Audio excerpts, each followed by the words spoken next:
I want to start by telling you what this conference is not.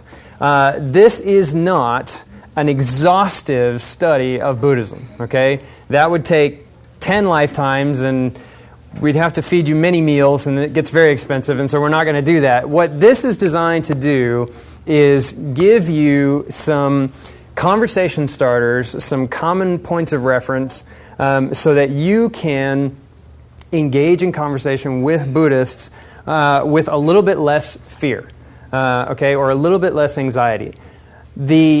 You can think of me as a guy who has been to a town, and I haven't seen all the town, but here are the places that I really, really like, and here are the places I think you should check out.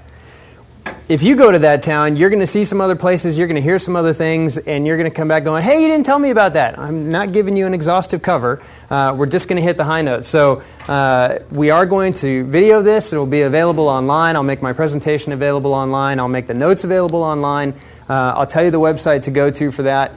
So if any of that is of interest to you, we're trying to meet those needs in that particular way. Buddhism is one of those things that can be summed up in a sentence or be summed up in 10 lifetimes, but the middle ground is really, really tricky. And so we're going to try and get that done today. But I wanted to start, if we could, for just a moment, and we have a really good diverse group of people signed up for this.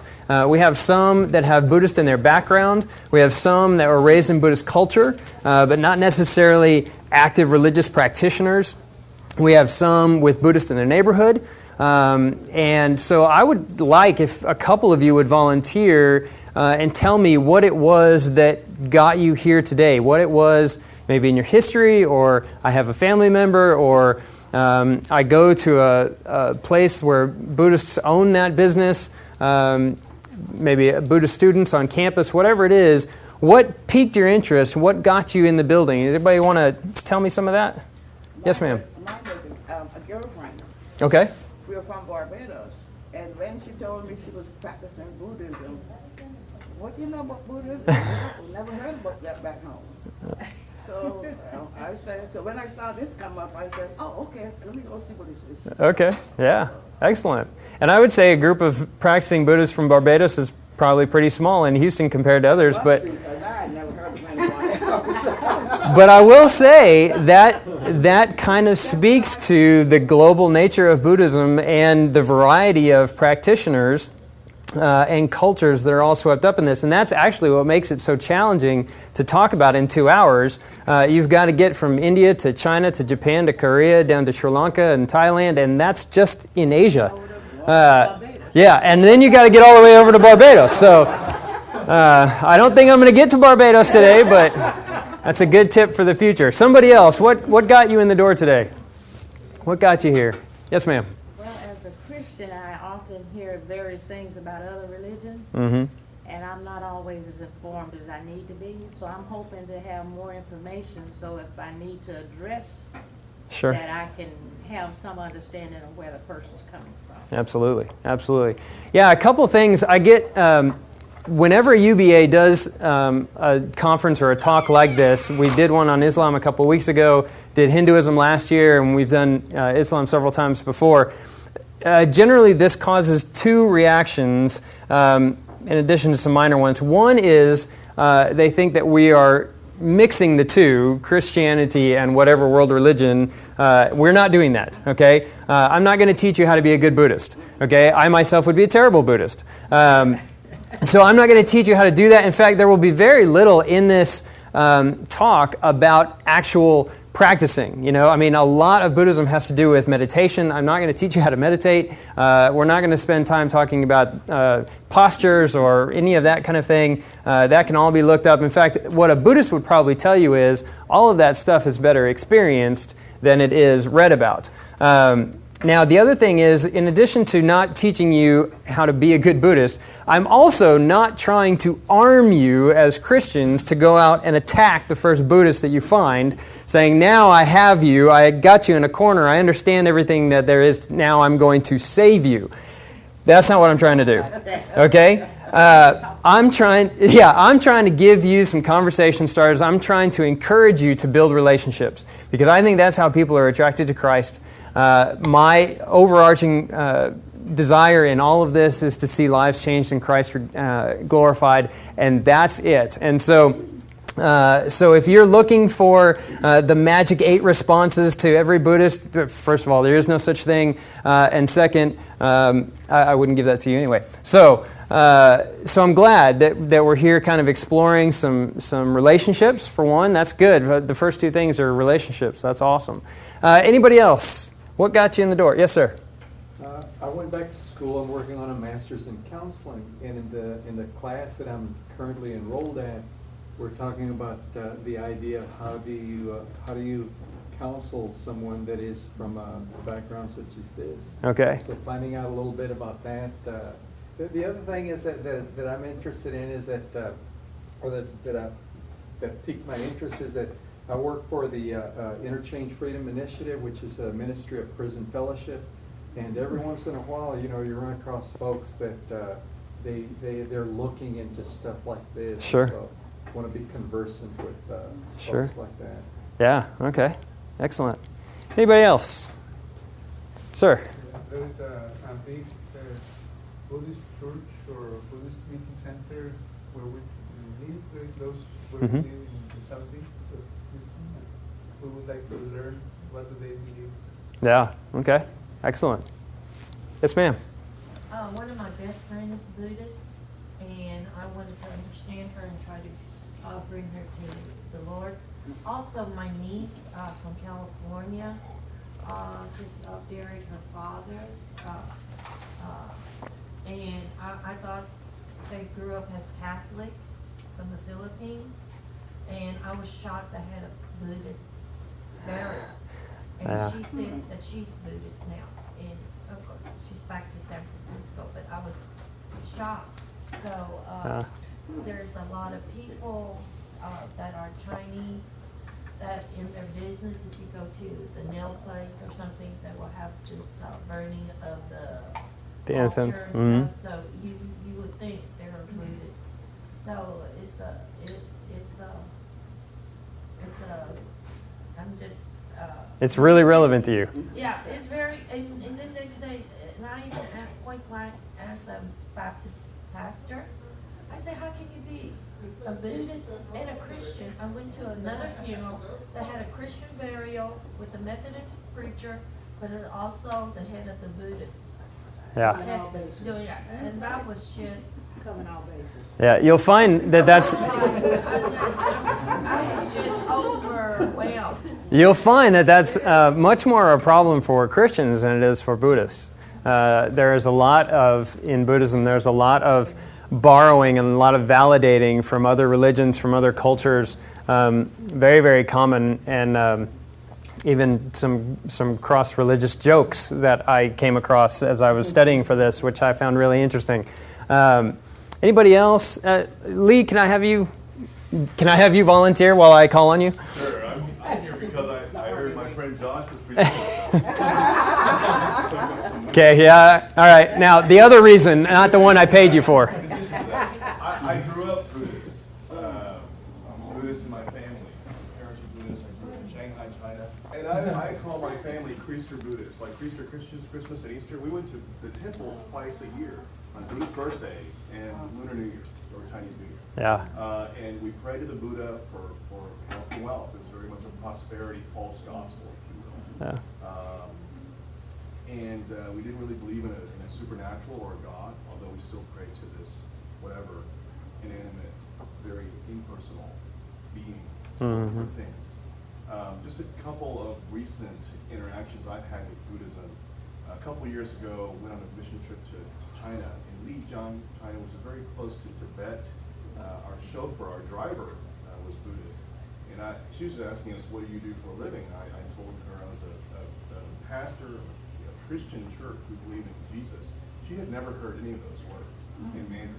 Church, pastor, Jesus, something like that. And then also just last week, we were on mission in New York, Peter and I, and saw Buddhist monks passing out cards that say, here's the way to enlightenment.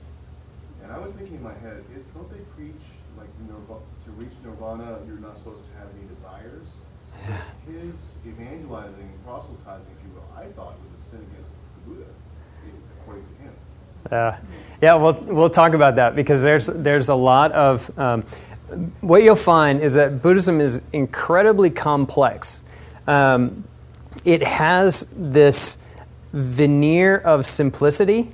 Because you'll hear a lot of numbered lists. There's 4 of this and 5 of this and Eightfold Path and 4 truths, and you'll hear a lot of numbered lists. And for one, that was because when Buddhism started, it was all passed down through oral tradition, and it was just easier to remember if you had numerical lists. And so, but what you will find out as you get into it is, it's incredibly complex. They don't believe in an overarching God, but there are deities, there are gods. And so we're going to help I hope we're going to sort that out a little bit. If not, we'll give you some more desire to look it up and chase some of those answers. Yes, ma'am? I just want to let you know, certain school, when it's Chinese New Year, they let the kids out to go to the temple. Sure, yeah. If there's certain high schools have a heavy Asian population, they can take off to go to the temple, and they're the excuse. So it's in our society. Plus, my daughter was trying to pull that on me, and I told her, no, you're a Christian, you're not going to temple, you're going to school. If I can get out of work, you can get, and I'm a teacher, so that's what I told her. That's funny. It is happening. Yeah, you know, sure. It is the school recognized it, so. And I don't know if you all are familiar with this or not, but Houston recently became the #1 most diverse metropolitan area in the country. For years and years and years, it lagged behind the New York metro area, and they have a very complicated way of measuring this. But all that to say, Houston is a place that is really known nationwide and worldwide as a place where cultures can be practiced, religions can be practiced. There's no zoning laws, and so you can put up a temple right next to a church if you wanted to, right next to a liquor store if you wanted to. I mean, there are all kinds of reasons that Houston has all these different cultures and has all these different influences. And I think one of the major differences in Buddhism, we'll talk a little bit about this, is that Buddhism welcomes a conversation. It welcomes if you were to walk in, like Lee said, there is no problem telling a Buddhist, I'm a pastor, of a church. I'm a Christian. You could go even further. I'm a Baptist. Buddhists would be very, accepting of that. That's no problem for them. Whereas other world religions, that would initiate, if not an argument, it would certainly initiate a certain type of conversation. Okay, there would be an unspoken battle of saying, okay, now I'm going to convince you to my way. Just as if you saw a Muslim walk into the average church, right? What would happen? A conversation would start. Hopefully a conversation would start, and hopefully it would be a nice conversation. I'm not going to say that would happen all the time, but it would be very much a us versus them mentality behind that conversation. A lot of that in Buddhism is not present, and so this becomes an easy thing to talk about. When we talk about Buddhism, it always starts with the same place. It always starts with the Buddha, which his name was Siddhartha Gautama. You may see him referred to as Shakyamuni online. Shaka is he was born in what is now Nepal, kind of the upper regions of India, and Shaka refers to his clan. And what we know of him is brought to us by people who wrote stuff down and really erected monuments and built buildings and inscribed things about him several hundred years after he probably lived. In fact, there's a little bit of debate going on between scholars of when he actually lived. Was it the late 5th century? Was it the late 4th century? No one really knows. Most Buddhists would say it really doesn't matter. I'm going to tell you it really doesn't matter. The earliest documents that we have, regardless of when he actually lived, come starting in the 1st century BC and then moving forward. What you need to know about the Buddha, and when we say the Buddha, okay, we're talking about this man, Siddhartha, okay? We will talk about other Buddhas as we go on, and we'll use that term in other ways. But when I talk about Buddha, and when you hear the term the Buddha, it refers to this man, Siddhartha. Now, what we know of him comes from legend, and there's really there's no point in debating whether or not this is factually true. Does that make sense? Buddhists, while they do have extensive scriptures and extensive canon, in fact, some Buddhists would even tell you that the canon is not closed, which means someone may write something now or in the last 100 years that would be accepted into the Buddhist canon as saying, yes, this is valid, this is good, we can learn from this. What we know of him is probably based on legend. It's based on tales that were passed down through oral traditions, but basically all of the sources and all of the stories kind of center around the fact that he was, if not a prince, he was definitely the son of a ruling member of that clan in what is now Nepal, and he was raised in a life of privilege. In fact, he was raised inside, whether it was a palace or whether it was inside a house, he was raised in a life of privilege, separated from society. And he kind of grew up in that environment. His dad had kind of tapped him to be the next leader. And so as he's going about his life of privilege and isolation, as most young men do, they get curious, right, about what's going on wherever I'm not, okay? And so he gets to be curious, and eventually he bribes or convinces someone to take him on a chariot ride outside of the palace. And on that journey, he encounters 4 different kinds of people, and he went out 4 different times. The first time he went out, he encountered someone who was sick. And he had never seen someone who was sick, and it really traumatized him. Much like it would a child who sees their parents sick for the first time, just totally colors their worldview. And so he was a little bit traumatized from that. So he goes back to the palace or the house.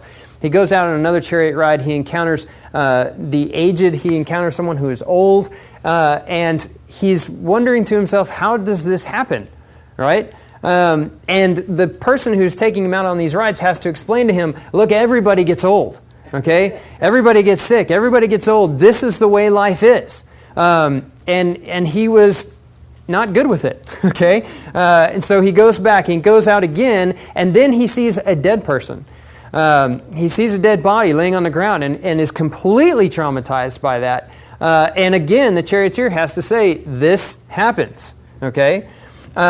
So he goes out, and then the 4th time, he goes out and he comes across an ascetic. He comes across someone who has basically said, I'm going to forego all of life's pleasures. I'm going to subsist on the barest diet that I can possibly get by on and still live. I'm going to punish my body. I'm going to go through all of these things that is hopefully going to rid myself of all these desires for the pleasures of life. And Siddhartha sees that and he says, man, there's some wisdom in that. And so even though he was a newlywed and a new father, he leaves the palace life. He starts wandering around with these ascetics and these monks, and he endeavors to find wisdom and enlightenment through this idea of rejecting everything, okay? And so through this experience of asceticism, it doesn't work for him, as the story goes. In fact, the story goes that at one point he almost drowns in a river that is not very deep, but because he fell over from sheer exhaustion and almost drowned in the river, legend says that he was existing on maybe a grain of rice a day. In fact, you will see some statues of the Buddha where he is almost a skeleton, okay? And you'll see an exposed rib cage, and one of the phrases that comes from the Buddhist canon is that he touched his belly and felt his spine. That's how thin the imagery was trying to be. And so after going through this ascetic lifestyle and saying, man, this doesn't work, and this is really hard, and I still, I haven't conquered sickness, I haven't conquered age, I'm still dealing with all this stuff, he then comes up with this term, the middle way. And the middle way is a compromise between extreme asceticism and self-indulgence, okay? So I'm not going to chase all of the worldly desires, and I'm not going to self-mortify either. I'm going to find a middle ground. And so he left the palace somewhere around age 29. At age 35, he's sitting under the Bodhi tree, which means wisdom, and he achieves enlightenment, okay? Which means he understands life for what it is, all right? Buddha actually means enlightened one, and we're going to talk more about what that looks like. But throughout history, what happens after that is he begins to, at first, he's reluctant to even teach because he considers himself to be enlightened, and he said, man, this is good, but it's really hard to understand, and so I'm not sure that I should even point people toward this kind of lifestyle because it's that difficult. But people that he was traveling around with before, they see, in fact, the Buddhist legend says that they see his countenance has changed. The Buddhist canon says that there are 32 physical markers of a Buddha. It's a different skin color. You have to have blue eyes, so those of you with brown eyes, maybe luck in the next life. But, there are all kinds of these physical signs, and they come to the Buddha and they say, please, you've got to tell us what you did. How did you achieve enlightenment? And so he begins to teach. He's still wandering around. He begs for most of his life. And he wanders around for 45 years until he dies at the age of 80 after eating some bad food, ironically. Those wandering groups then start different schools. Most experts say 18 different schools of Buddhism that have really morphed into two now. Okay, you have Mahayana and you have Theravada. And Mahayana, what you need to remember at Mahayana is about 66% of Buddhists are Mahayana. Okay, this is the tradition that has found its way into China, to Korea, to Japan, and to Vietnam, though in different forms. Mahayana has all kinds of, if you were to think of Mahayana, in fact, some Buddhists actually use the term, this is the Protestant Buddhism, Mahayana, because it's overarching. There are all kinds of denominations within that, one of which you've probably heard of, which is called Zen. That's the Japanese name for it. Chan is the Chinese name. Pure Land, which actually has some real commonalities to Christianity in as far as its cosmology and some other things, and we may talk about that if we get time. You have Tibetan Buddhism, which is a whole kind of different thing. That's the Dalai Lama and his teaching. All of that is part of Mahayana or an offshoot of Mahayana. And then you have Theravada, which is practiced in Sri Lanka and Thailand and Cambodia and Burma. And while Mahayana is kind of the majority of Buddhism, in fact, most of the websites that you go to, if you were to casually search for Buddhism, you would probably be reading Mahayana perspectives without them even saying this is a Mahayana perspective. Mahayana Buddhism is more inclusive. It is less dependent on a monastic life. Buddha himself considered himself a monk, and a lot of Buddhist literature, when he is giving his teachings, he will address it to monks specifically. Now, monks can be anybody who has taken a vow to pursue Buddhism, and so it doesn't necessarily mean living in a monastery, though that's a pretty common part of it. And so Mahayana is broader than that. It tends to take on more of a cultural perspective, which is why Chinese Buddhism looks a little different from Korean, different from Japanese, different from Vietnamese. There's a lot of cultural overlay in that form of Buddhism. Theravada is smaller. It literally means teaching of the elders. It's very conservative. It claims to trace itself directly back to Buddha in a very direct line of teaching.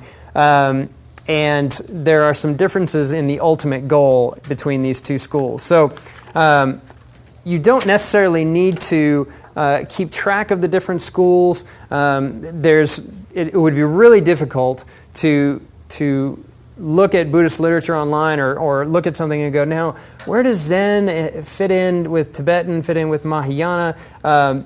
Buddhists will tell you unless they're really, really strict, that Buddhism is like a mountain with a lot of different slopes, okay? And everybody's trying to get to the same peak, and they will include other religions in that. And so if you're conversing with a Buddhist and they use this term, well, we're all climbing the same mountain, they say, you may use the teachings of Jesus to get to the top of the mountain. I'm going to use the teachings of the Buddha to get to the top. You may use the teachings of Muhammad to get to the top, but we're all going to the top of the same mountain, okay?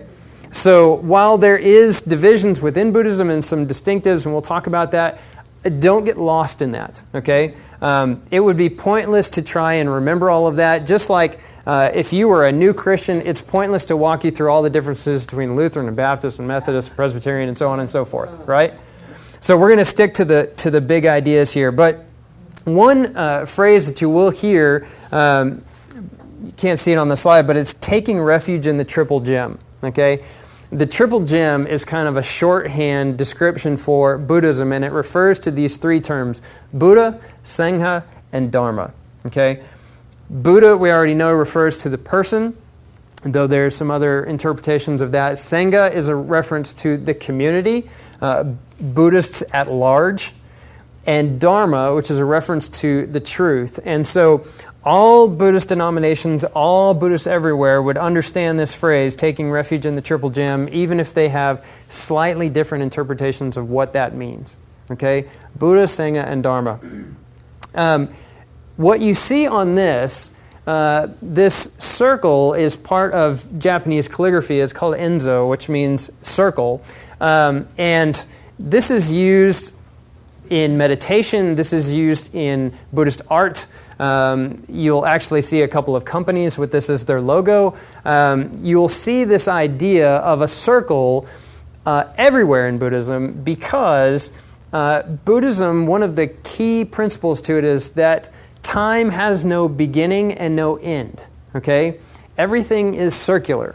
Now, I mentioned that the Buddha was raised in India and Nepal. He was raised in an environment where Hinduism was practiced, even if it wasn't called Hinduism at the time. Okay, but the Buddha was raised in an environment where there was a wide pantheon of gods. There was practice of meditation. There was practice of yoga. There was practice of recitation. There were all of these things going on, and actually, you will see. If you are familiar with Hinduism at all, you'll see some common terms that Buddhism has borrowed from Hinduism. In fact, some of the same concepts go with those terms. And so if I were to say samsara, that means something in Hinduism and something in Buddhism very closely related there. But it's because that's the environment in which Buddha was raised. And so he borrowed some of those concepts. And when we talk about the Buddha, okay, one of the main differences between the Mahayana and the Theravada is this idea of what are you trying to get, okay? What is the ultimate goal, all right? Now, there's a phrase in common Buddhism, and it's all over the internet, that the Buddha is in all of us, okay? And it's this idea that anybody can become a Buddha. Well, what does that mean? Does it mean that we're all going to become monks, that we're all going to be travelers, we're all going to be teachers? What does that mean? And this is a fairly complicated description, but when you talk about Buddhism, the ultimate goal is nirvana, okay? Now, what does nirvana mean? And I'm going to come... Yes, please jump in. On that previous slide, the circle was incomplete. Yes, it was. And a circle is complete. Right, yeah. So that kind of threw me off. If you look at this, and actually, have you ever seen anybody who can draw a perfect circle? It's crazy to watch. I mean, and I'm talking about a perfect circle. If somebody just walks up and draws most of us would draw something that kind of looks like an egg or an oval or something like that. I had a geometry teacher in school, and he would walk up with his back to the board like this, and then by turning around like this, he would draw a perfect circle, and then he'd walk away. And he'd been teaching geometry so long, he could just do this, and we were like mesmerized. This idea of the circle being complete or not complete is an act of meditation within Buddhism. If you can draw, so the teaching goes, if you can draw a perfect circle, then you have really practiced this art and focused on the body's ability to do this and meditated on the meaning of a complete circle. So sometimes you will see the circle complete. Sometimes you will see it broken. Sometimes, as in this one, you will see a definite start point and a definite end point. What you will rarely see is a circle with more than one brushstroke, because it is this idea of I'm going to do this in one motion, okay? And it will make a little bit more sense as we go on. But this idea that time is circular, it's cyclical, things come back around. In fact, the Buddha, Siddhartha, he said that he was just merely the Buddha for his era, okay? Meaning there were Buddhists before him, there would be Buddhists after him. A particular line of Buddhist teaching says that the Buddha will appear when Buddhism is lacking, when there aren't people with a Buddhist understanding. And so a teacher will appear. This idea of nirvana is what everybody is after, and I'm going to bounce back and forth between slides because it's really kind of difficult to understand in a linear fashion. If you're a concrete sequential thinker, if you're a heavy left brain, then Buddhism is going to mess with you, okay? I'm so left-brained, I occasionally walk with a limp. Of course, it'd be limping on the right side, but anyway. So to understand, to say, okay, Buddhism starts here and goes here, or slides 1 through 10, Buddhism doesn't really work that way. But what is nirvana? Okay, let's talk about what nirvana is as we go through this. Well, nirvana is an escape from this cycle called samsara. Okay, now, Buddhism is famous for being atheistic, okay? If you look at Buddhism online, if you hear Buddhists talk about it, they will say Buddhism does not believe in God. And when they say that, what they're saying is, we don't believe in God as a creator, okay? We don't believe that there is a God above the system, okay? All there is the system, okay? So in Greek philosophy, there is no unmoved mover. There is no first link in the chain. The chain is circular. Time is circular. And so when they say, I don't believe in God, and actually some Buddhists will say, sure, believe in God, doesn't matter. Okay? But strict Buddhist teaching, in fact, Buddha himself was silent on this topic, which is an interesting thing. If you find... And my own pastor's in the room, and so he'll understand that this is a joke. When you find a religious person, usually they are apt to tell you everything that they think, right? Ask a pastor for his opinion, and then step back, okay? And I say that with full reverence because I was one. Buddha wasn't like that, okay? Buddha was asked several questions that he remained silent in, and so the Buddhist literature is silent about, which is really fascinating if you study world religions. Muhammad did not have that problem, okay? Other world religions are founded on teachers that were just talking non-stop until they died. Buddha was not like that. So when Buddha dealt with the question of God, he was silent, and what he was thinking of was God as creator, okay? Which is even present in Hinduism. This is called the Wheel of Life, and this is actually a Tibetan way of symbolizing it. And what this is symbolizing is the cycle of rebirth. Okay, Hinduism believes in reincarnation. Buddhism borrows the same term, which is called samsara, which is this idea of rebirth. Okay, but Buddhism practices it a little differently. Basically, if you're going to be reborn as a Buddhist, if you die, if you have a lot of bad karma, okay, then you go to one of the 6 realms that is bad, okay? You will go to either the animal realm, you will go to a realm that's commonly referred to as the realm of starving ghosts, or you will go to a realm that they describe as hell, which has all kinds of varieties in it. And you can see, and I know this picture is small, but it represents these regions down here on the bottom of the wheel. You are there until you have reduced the amount of karma that is keeping you there, and then you will be born again. And if you are a good Buddhist, then you will be born in a upper realm, which is either the human realm, So maybe you come back in a better condition in human life. If you were a poor beggar, maybe you come back as a rich man. That doesn't really follow with Buddhist teaching. We'll talk about prosperity in a second. Or there's a realm that is kind of a mid-level heaven where demigods are, and then there's a realm of heaven where deities are. Now, you're saying, well, how is this atheistic? Okay? How is it that they don't believe in God? They believe in gods, plural, and deities, plural, but not God, capital G, creator of it all. Does that make sense? Yep. And so, when Buddhists talk about nirvana, they are trying to escape this system of rebirth. Okay? They're trying to get away from suffering in life. Okay? And we'll talk about that in just a second. When you talk about Buddhism, and you'll see this icon a lot. This is a wheel, has 8 spokes on it. We'll talk about why that is in a second. Samsara is that wheel of rebirth. You'll hear that word karma a lot. Karma is also present in Hinduism. Karma in Hinduism is a reference. In Hinduism believes in souls. Okay, you have a soul if you're a believer of Hinduism. Your soul is kind of cosmically tied to the soul of the universe and the soul of the Creator God.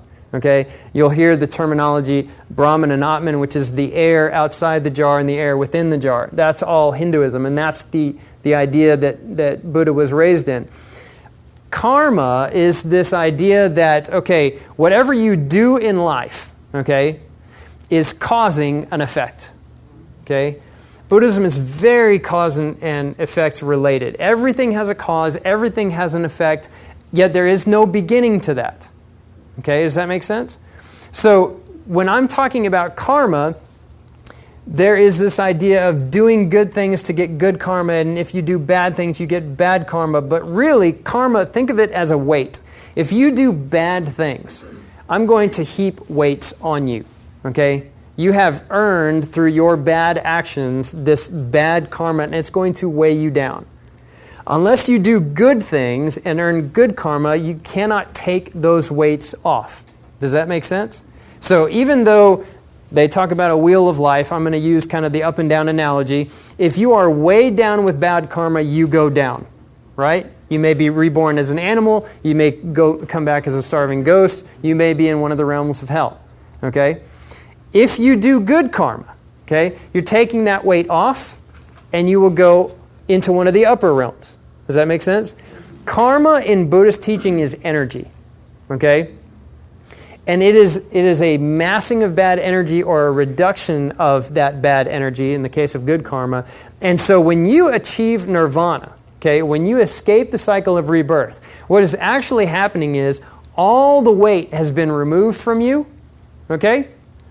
And you are, to continue the analogy, weightless, okay? And then you will be outside of that samsara, outside that cycle of rebirth. Does that make sense? And so Buddhism really rejects this idea that you have a soul, okay? Buddhism says there is no you as an individual soul. There is no creator soul that you're going to be part of. In fact, you don't even understand your real properties, which is why you're here, not nirvana. Okay? Now, one of the other things that I need to point out, and this is kind of interesting, is that nirvana commonly gets mistaken for some sort of heaven. Okay?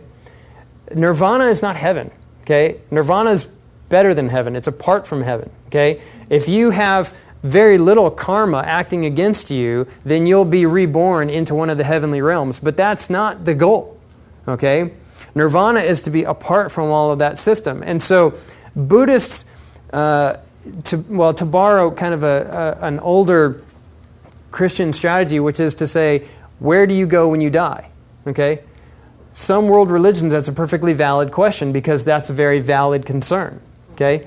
Buddhism is not a valid question. Okay?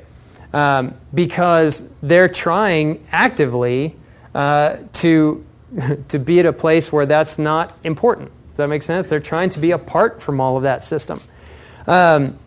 Nirvana literally means to extinguish. Okay, and this took me a long time to even come to grips with, but the idea that and you'll see a lot of references to candles and flames when they're talking about nirvana. If you blow out a candle, where does the flame go? Okay, follow the Buddhist teaching. Where does the flame go? Well, it's just gone. Okay, you have changed the circumstances to where the flame could exist, and the flame can't exist anymore, and it's just kind of puffed out. That's the idea of Buddhist teaching.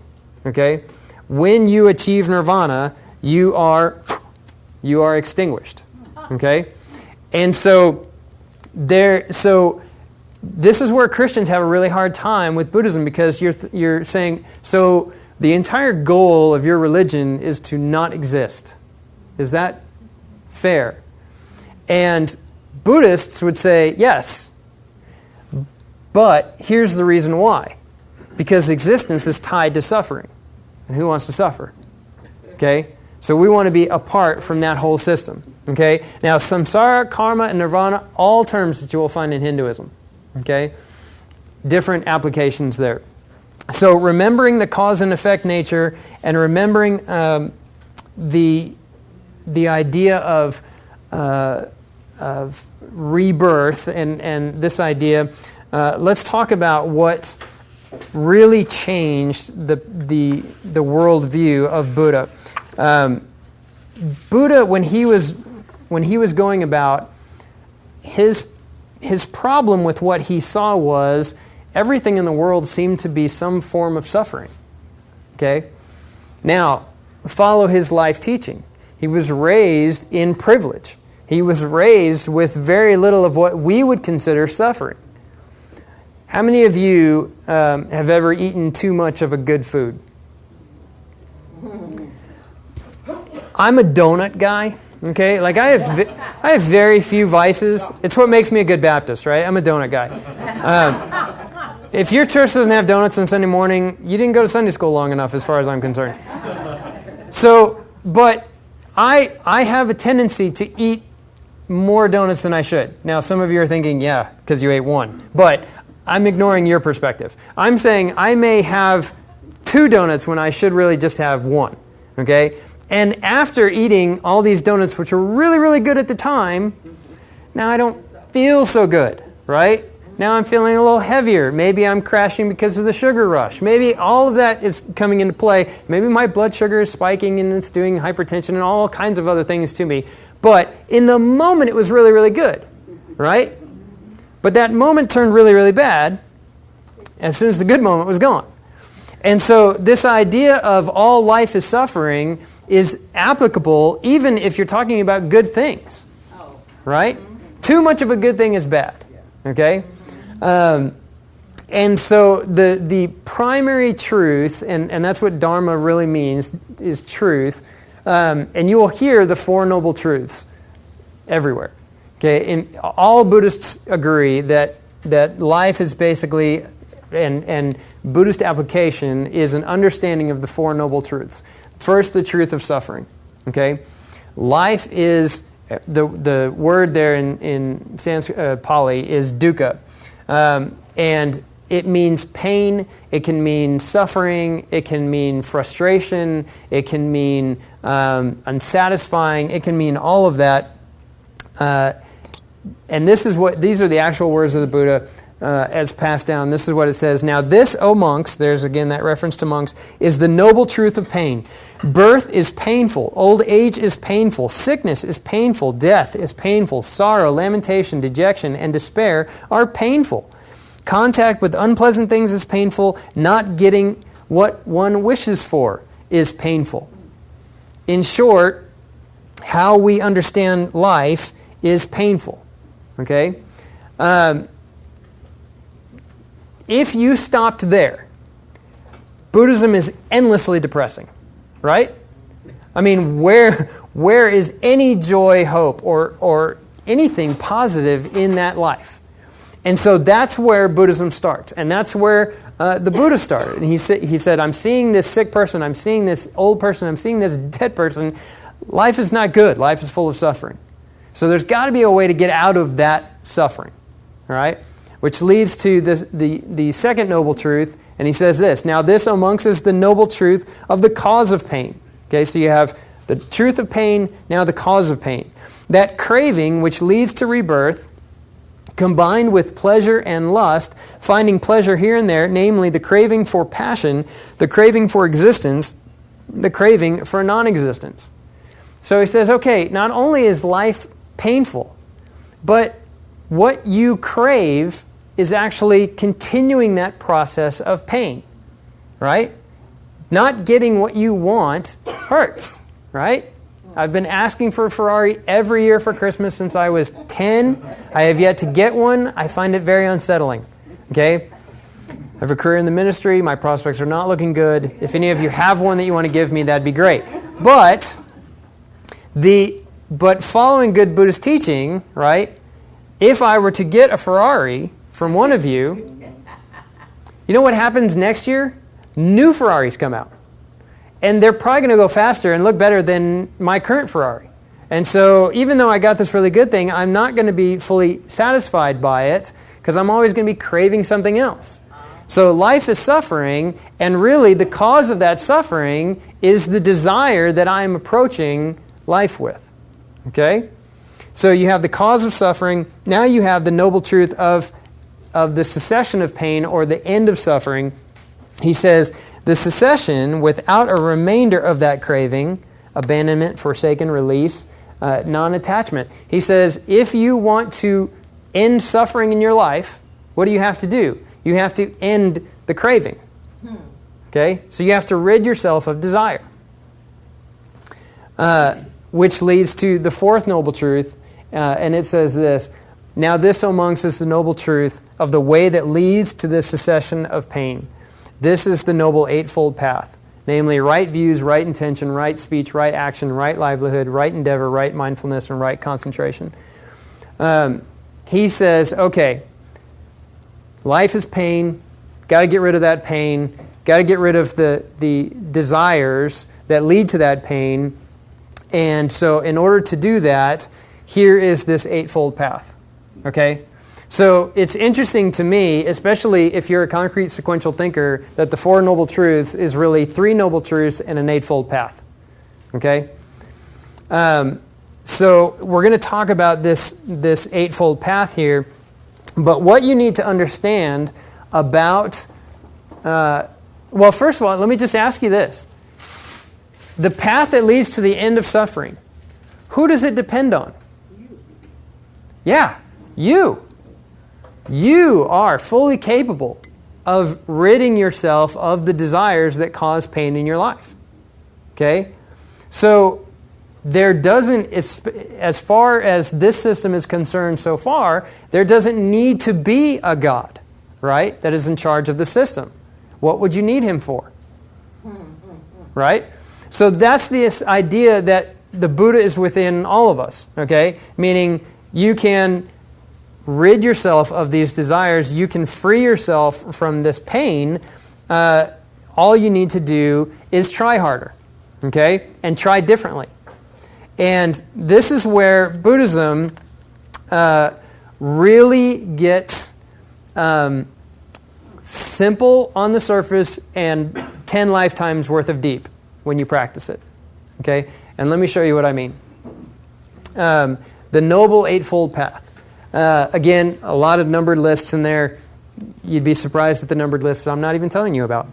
The Noble Eightfold Path starts with, first, a right understanding. Okay?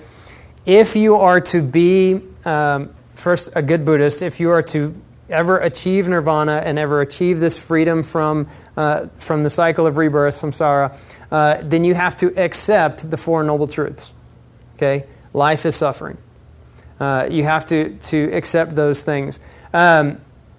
Secondly, right thought, which is renounce the world and do no harm. Okay? Now, why would you have to renounce the world? You tell me. Why would you have to renounce the world? Don't have any desire. So how do you live in the world without any desire?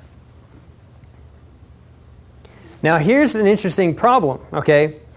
Can you live in the world without any care at all? I don't think so. What would happen if those of you in this room, if I lived in this world without a single care at all? You won't believe it. Well, what kind of teacher would I be? Terrible, okay? Now that argument still may be made, but let's ignore that for the second. First of all, it would be you. You have to have some of that to take care of you to go from day to day.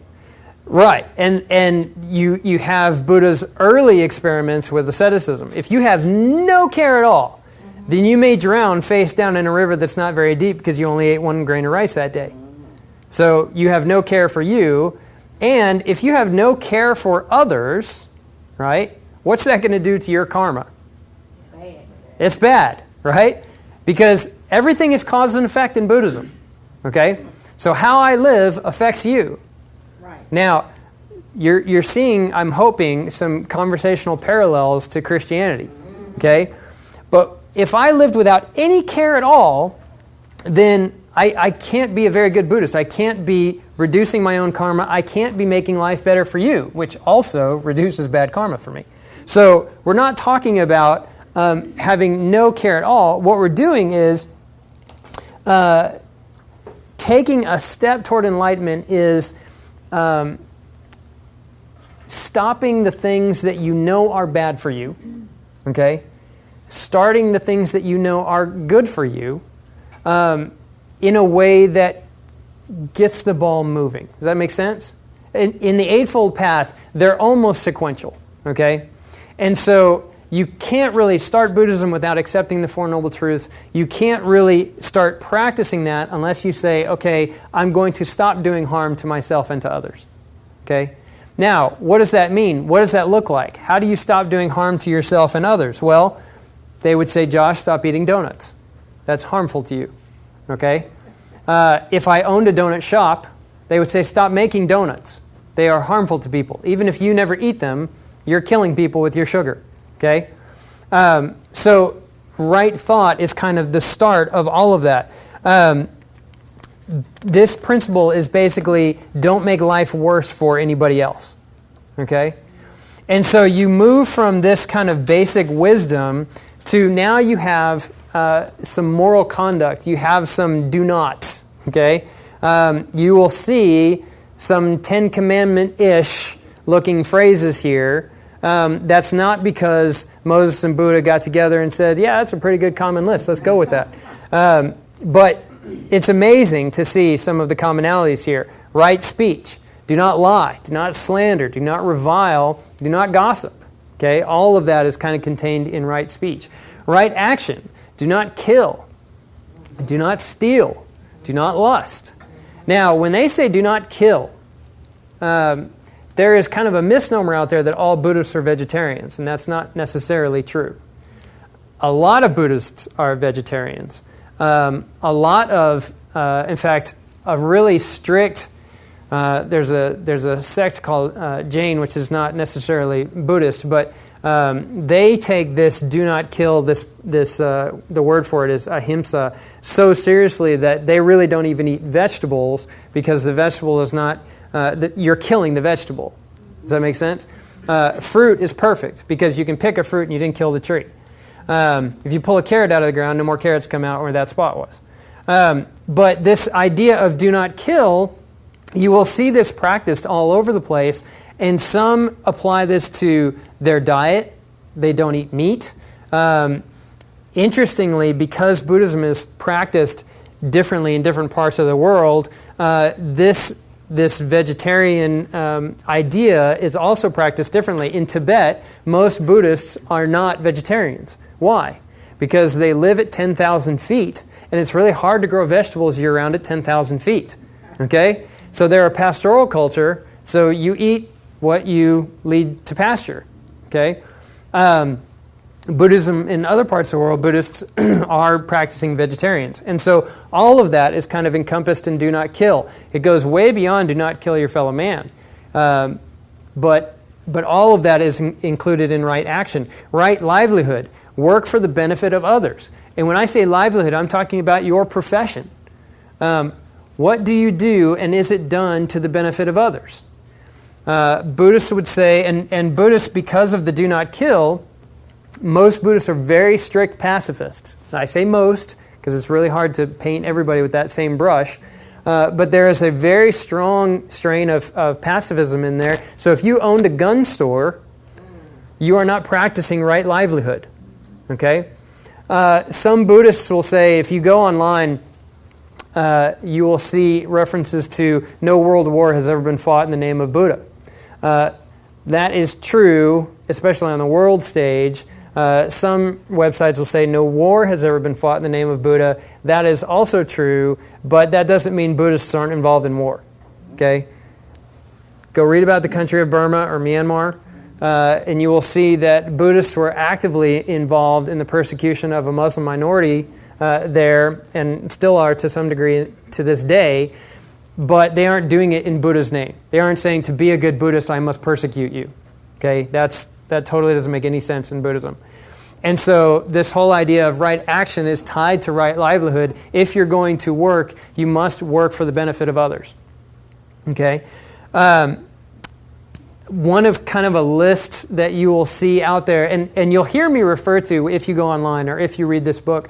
I'll tell you a funny story. I was in Barnes & Noble in the back where all the world religion stuff is, and I'm sitting on a floor, and I'm reading a book written by the Dalai Lama, and up walks a member of my church, and he's just like, hey, like, what you doing? You're reading about Buddhism. This is weird. And so I had to quickly explain to him that whenever I teach anything about world religions, I go to Barnes & Noble and say, okay, if you were just going to commonly peruse one of the books, what is it that you would find? If you were to Google this, what would you come across? What are some of the big rocks and some of the terms that you would come across that you'd have to wrestle with? So when I reference that, I'm saying what I'm trying to do, again, is I'm trying to show you the favorite spots in this town, and I'm trying to get you a little acclimated to the landscape. But you will see a list called the 5 precepts that Buddha passed down, and he says, refrain from killing, stealing, sexual misconduct, harmful speech, and intoxicants. You'll see that list along, which is why the joke I made earlier about if you're a good Buddhist, you can't have a Dr. Pepper or a cup of coffee, because the caffeine in those drinks is considered to be an intoxicant. It's considered to cloud your mind or wake up your mind. It's changing your mental state. I'm drinking coffee because I would like a mental state, as opposed to if I drank water, I would be slumped over the podium right now. So you'll see this not only the vegetarian strain come in there, but you will see staying away from alcohol, staying away from caffeine, staying away from 5-hour energy, staying away from any of those kind of things that change your mental state. It all comes from this concept of right action and these 5 precepts. So, okay, so we're 5 into the Noble Eightfold Path, and what you have now is you have this idea of meditation and mental development. And again, I'm not trying to teach you how to be a good Buddhist. I'm not going to teach you how to meditate. I'm not going to teach you what the lotus posture is or any of that. But at this stage in the Noble Eightfold Path, you'll notice that most of it was very action-oriented, right? I mean, it starts with a paradigm, it starts with a mindset, and then you go down through action. Now you get to, okay, you are done doing the easy stuff, okay? Anybody can go without a Coke. Anybody can go without coffee. You can stop doing all of those negative things. Now it's time to commit yourself to meditation, which is where right endeavor comes in. Right endeavor is this idea that meditation is not a casual thing. Meditation is something that you do very intentionally. Meditation is something that takes a long time to perfect. Meditation will help you, if you ask a Buddhist, meditation has all kinds of sometimes healing properties, sometimes mind-clearing energetic properties, some physical health things come out of it. You will see practices of yoga talked about in this. And I said this when I talked about Hinduism. I think yoga is a very commonly misunderstood thing. Yoga comes from Hinduism, okay? Yoga also is practiced in Buddhism. But you see Christian churches that offer yoga classes, okay? Yoga, if you take away the spiritual aspect, is stretching, okay? I have a chiropractor that recommended doing yoga. And actually, if anybody's ever done P90X, there's a whole yoga thing in there. If you've never done yoga, I dare you. I'll just put it that way. And I'm not talking about reciting Om, and I'm not talking about dwelling on the global consciousness. I'm not talking about any of that. I'm saying just do the stretches. Okay, it's ridiculous how much you will sweat by not moving. Okay, but so I will say that I'm not going to stand up here and say that there are no physical benefits to stretching. Okay, I will say that when it takes on a religious overtone, Christians need to be really, really careful. Okay. And meditation, if you go and visit a Buddhist temple, okay, usually there's some sort of talk. Usually there is there's usually incense burning. There are usually altars, and we'll talk about that in a second. But there's almost always an invitation to meditate. Okay, now, can you meditate as a Christian? Is it in the Bible reference anywhere? Yeah, meditate on the Word day and night. Okay, so the Word itself is not bad. Okay, so let's not go there. And this is me doing due diligence. So you don't go out and go, man, he said he was like all anti-meditation. No, I'm very pro-Jesus. Okay, let's just deal there. But when you meditate as a Buddhist, okay, you're not meditating on God's Word, because there's no God. Okay, you're not meditating on the Word, because there is no single Word. Okay, there is no, divine canon. You are meditating on what? What are you concentrating on? Yeah, in some cases you are. You are concentrating on the circle. In some cases, especially in Zen Buddhism, you've seen the raked sand in a circle. Okay. Any of you ever play golf and be in a sand trap and raked it afterwards and it not look anything like a Zen sand trap? And I say that because if you're a really good Zen practitioner, you cannot tell where they put the rake in and where they took the rake out. Okay? If you're in a sand trap on a golf course, you can always tell. Okay? Unless you're a professional caddy. But you're meditating on a variety of those kind of things. Sometimes you're meditating on an image. Sometimes you're meditating on your own body. They will go through meditation exercises where they look at their body and then physically try and relax every muscle as they move across their body. Okay? I'm sure that's a very relaxing activity. A lot of times in meditation, you are trying to quiet your own voice, right? Anybody ever try to do that? As you might have guessed, I like to talk, okay? Which is a little ironic because I'm an introvert, but we'll talk about that some other time. So as an introvert, I love being by myself, right? I get energy from being by myself. But the voices in my head are pretty entertaining, okay? I'm not going to lie. So if I was going to be a good Buddhist and I was going to meditate, I'd have to shut off all those really good voices in my head. And I wouldn't make it 30 seconds, okay? They're good voices. So a lot of meditation has to do to that, and it takes commitment, okay? Which is why this is on the Noble Eightfold Path. Right mindfulness is kind of an extension of that. It's an attentiveness to your body and your feelings, your mind, your conceptions, and some meditative practices actually go through that in a very linear, non-circular fashion of saying, okay, now I'm going to concentrate on my body. I'm going to get my body relaxed. Now I'm going to concentrate on my feelings and, not being angry at the guy who cut me off in traffic or the guy who caused the wreck that made me late to work or the, whatever feelings you are. Even good feelings. Man, I really enjoyed that Snickers bar. I shouldn't have had it anyway, but man, it was good. Concentrating on those things and then moving through your mind and your conceptions. And this is where they say you can't drink coffee and achieve this. Okay?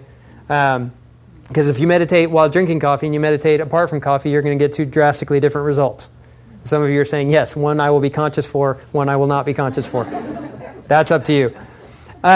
This last step on the Noble Eightfold Path is what they call right concentration. And this is where you will hear talk of trances.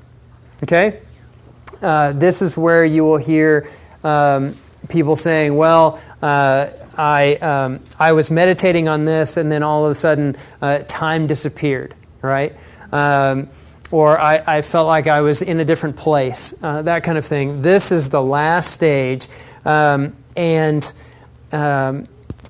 you will hear people actually talk about, as you progress through the stages, of a feeling of ecstasy. And I'm gonna read to you from a Buddhist website how this kind of goes. It says, the practice of concentration on breathing is one of the well-known exercises connected with the body for mental development. There are several other ways of developing attentiveness. And then he goes on, he says, concerning the activities of mind, one should be aware whether one's mind is lustful or not, given to hatred or not, deluded or not, distracted or concentrated, etc.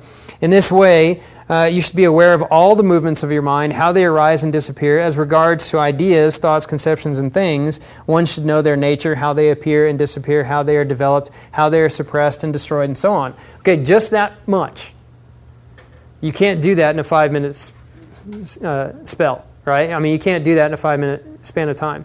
To talk about, why did I get angry at my son when they did this, or my husband or my wife when they did this? Why was I offended when my boss said this? Why was I, where are those feelings coming from? That's all kind of a part of this.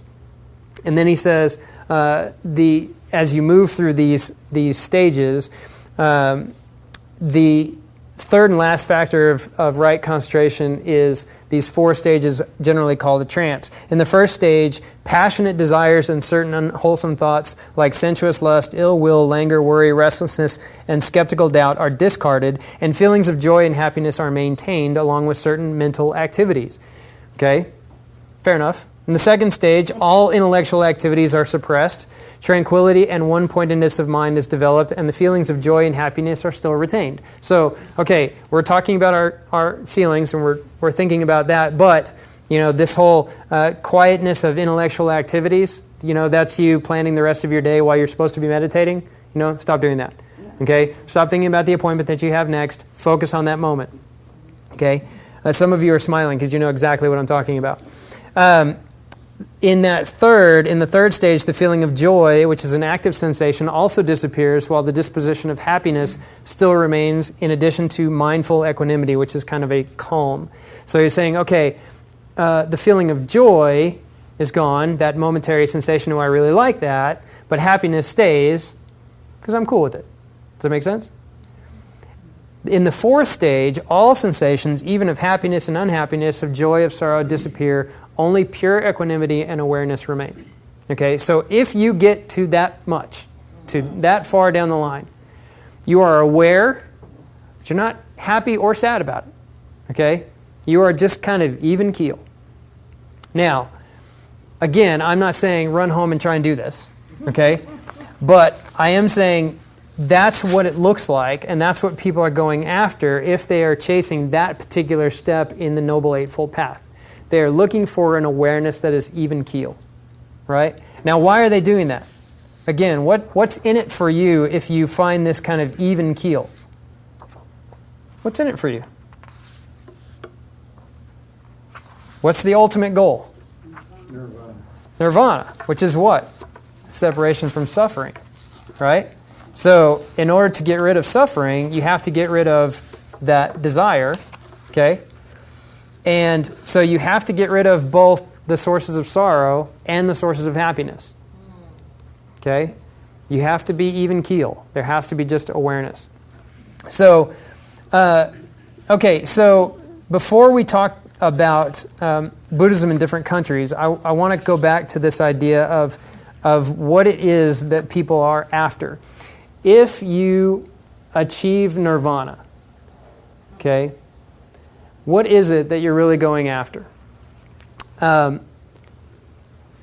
Buddhists will say, a lot of Buddhists will say, that this idea of being not a Buddha, okay, but a Bodhisattva is what you are really after. And let me explain. Bodhisattva is someone who has achieved nirvana, but has neglected to take themselves out of the cycle of rebirth. Does that make sense? So you have someone who is saying, like the Buddha, who is saying, okay, I've achieved nirvana. I know that I'm not going to be reborn, okay? But I'm going to choose to stay in samsara. I'm going to choose to stay in that cycle of life until all people have this same level of enlightenment that I have achieved, okay? This idea of a bodhisattva is very popular in Mahayana Buddhism. Remember the majority? China, Korea, Japan, Vietnam. This idea of a bodhisattva is someone very similar to our idea of a saint, okay? Someone who is saying, okay, I have this level of understanding, you need it, and I'm going to stick around until you have it. In fact, in certain schools of Buddhism, there is a vow of the bodhisattva, which is, I am vowing to not take myself out of nirvana, or take myself out of samsara and enter nirvana. I'm going to stay in this cycle, and I'm going to continue to be reborn until everybody has this level of enlightenment. So this idea of a bodhisattva is where you get some of the deity references and some of the saint references in other schools of Buddhism. Okay, you'll see statues of the Buddha, and if you go, in fact, I'll show you a picture of it right now. There is a statue of a bodhisattva in West Houston called Kwan Am. Okay, and some of you have seen this. If you go out to Senate Road and you just drive, you will come across a 72-foot tall Kwan Am statue. Okay, do what? It's the tallest in the country. It used to be the tallest in the country. I found out that of all places, Tulsa, Oklahoma has one taller. And I'm not even a Texan, and I'm offended by that. So Oklahoma did us one better on that. But this statue, Kwan Am, you'll notice, looks female. Okay? Could you just briefly turn the light on? I can, sure. I think. Is that better? It's a terrible picture for what it is. It's a 72-foot tall marble statue. Kwan Am, and this is a Vietnamese Buddhist temple. There are all kinds, and I'll show you a couple of other pictures here in a minute. But this idea of a bodhisattva is she achieved this level of enlightenment and then stuck around to be reborn and to teach and to lead others to this level of enlightenment. And you have a whole swath of persons and deities and references. And in fact, in my experience, most Buddhist temples will have a Buddha represented and then somebody else. And usually when you go to those Buddhist temples, you walk in and go, I thought it was all about Buddha. Who's that guy? Or who's that girl? And why are there rows of them? You know, why? And why is somebody going to that for that, and that for them, and that for that? And it's this idea of bodhisattva becomes very similar to our idea of a patron saint. Okay? And so at this particular Vietnamese Buddhist temple, of course, the Vietnamese in Houston, many of them were considered boat people, meaning they escaped when Saigon fell and communism took over, and they got here through extreme means. Many of the people that go to this Vietnamese temple will thank Kwan Am, this bodhisattva, for granting them safe passage to get here. Now, again, they're not thanking the Creator God, right? There's no such thing. But here's a deity that has protected and blessed them and that kind of thing. And you see this go on and on. You'll see, any of you ever been to a Chinese food restaurant?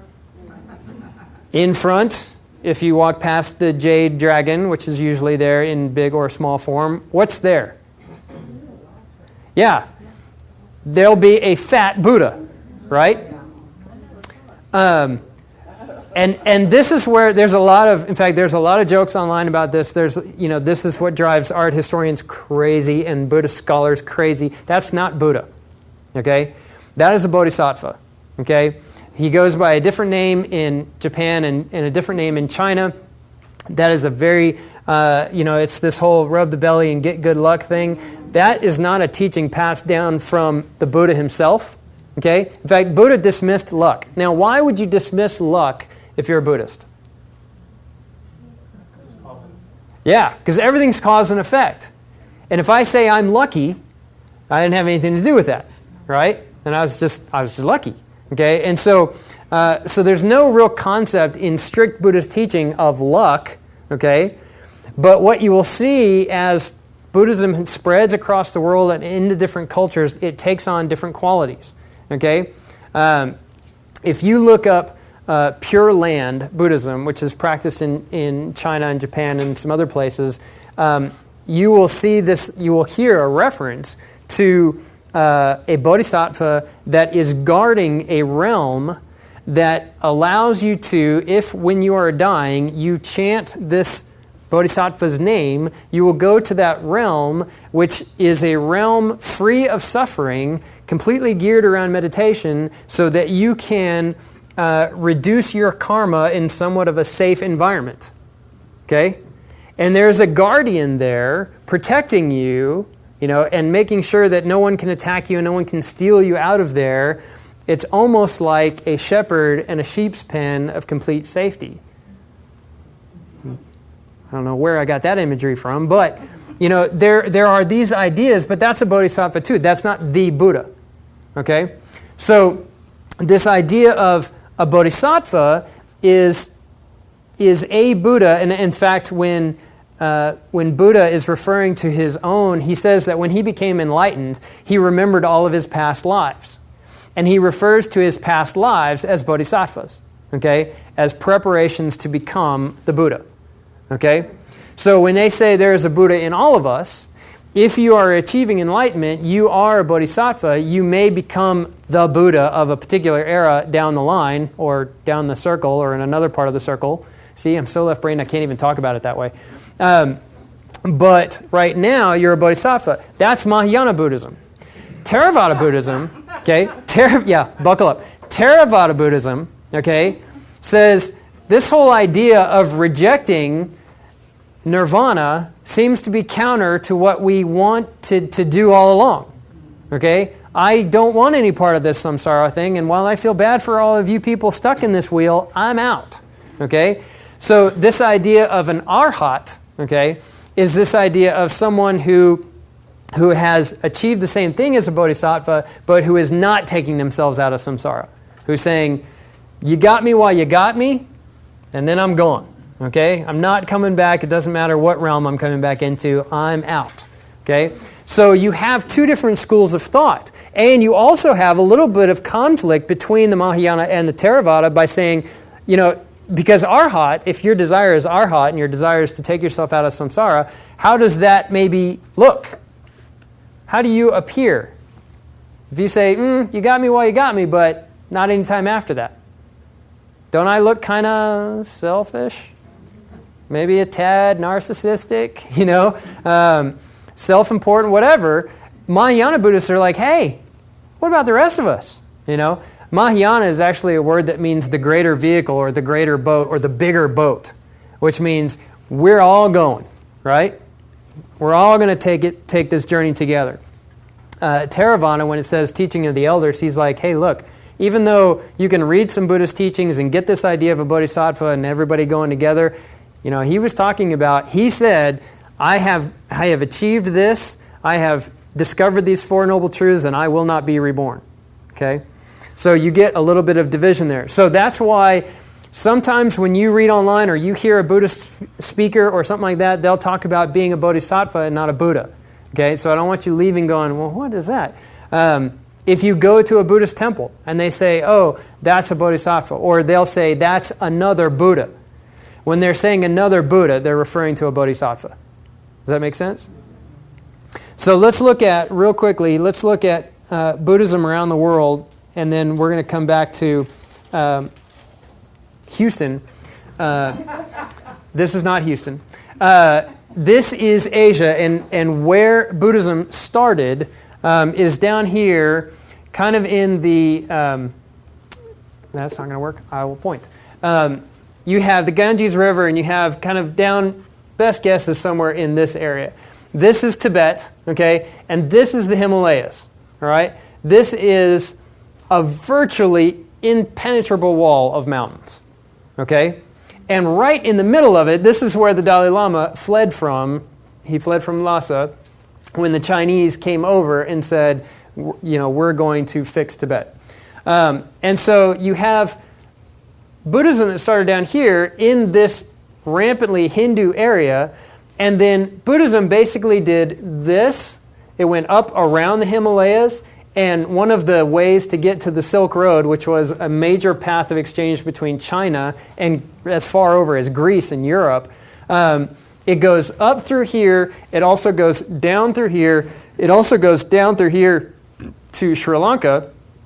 And from this, what you can see is if it has to go around here, if it can't go straight here, and it does eventually in history cross these mountains, but it goes up through here, gets on the Silk Road, and then goes like this, okay? But it goes over into China. Now, here's a desert, here's the mountains, and there's a desert up there. So it's got to be very particular in the route.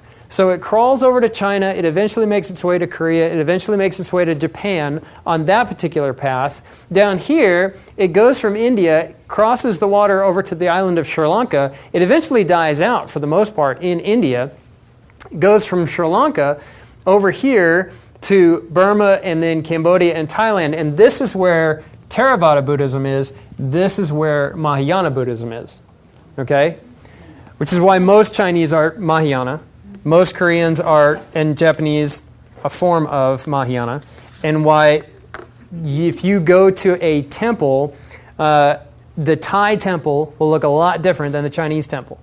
Different things will be emphasized. Different methods of meditation. The Four Noble Truths are still there. The Eightfold Path is still there. The 5 precepts are still there. And all the numerical lists I didn't tell you about are still there. But some of the emphasis are different. This is what...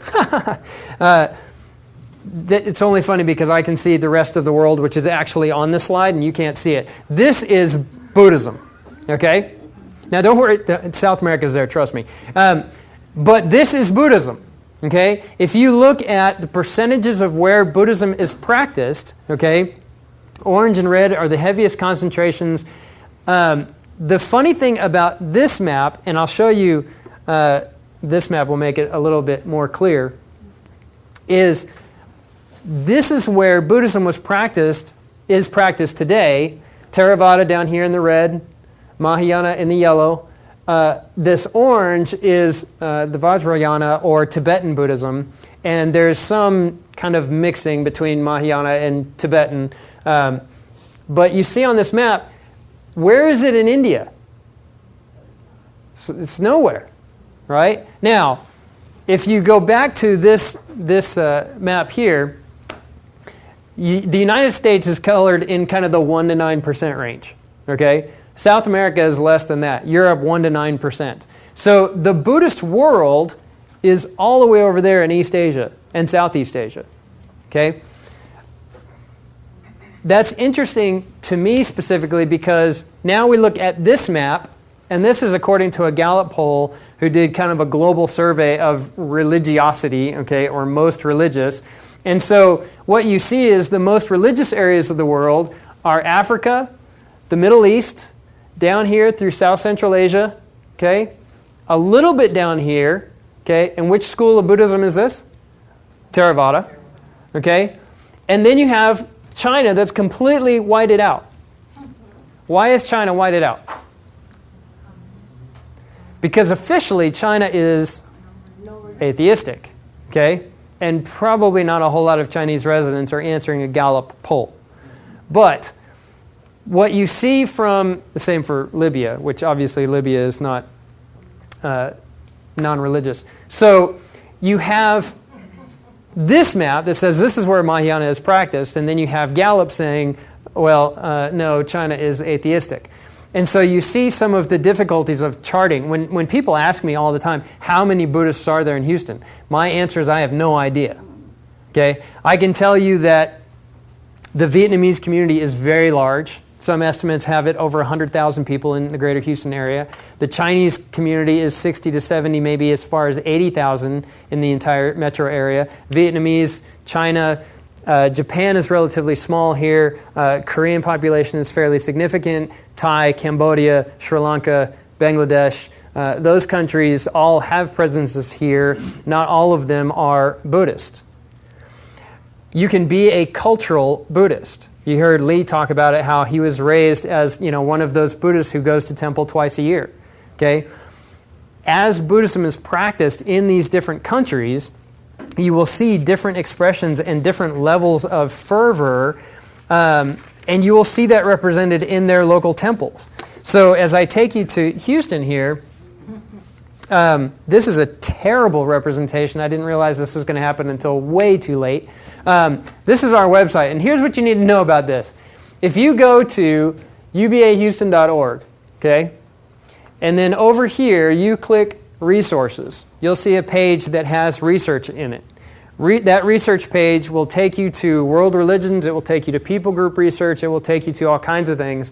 It will take you to, if you click on world religions, you can see this map, and you can drill down on this map to the exact location of either a Buddhist temple, a Hindu temple, or a Muslim mosque.